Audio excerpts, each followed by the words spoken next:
প্রতিবেশীর সাথে বিভিন্ন বিষয়ে ঝামেলা, তুচ্ছ ঝামেলা, সেক্ষেত্রে ঝামেলায় জড়াতে চাচ্ছেন না, যেটা হচ্ছে আপনি মানিয়ে নিচ্ছেন।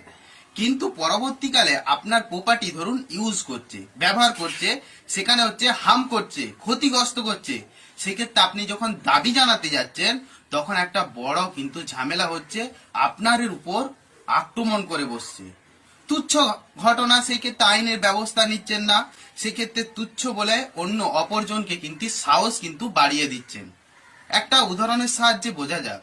এই রিসেন্টলি একজন আমাকে বলছিল যে তাদের মধ্যে ঝামেলা হয়েছে, বাড়ি থেকে ক্যামেরা লাগিয়ে দিয়েছে, ক্যামেরার মাধ্যমে তার মুভমেন্টটাকে নজরদারি রাখছে এবং তার সদর দরজার একদমই মূল সদর দরজাতে ফোকাস করছে। এই সিসিটিভি ক্যামেরার মাধ্যমে মানুষটার কিন্তু প্রাইভেসিটাকে কন্ট্রোল করছে অপর মানুষ। এই প্রাইভেসিটাকে কন্ট্রোল করছে, এটা হচ্ছে সংবিধান বিরোধী কার্যকলাপ।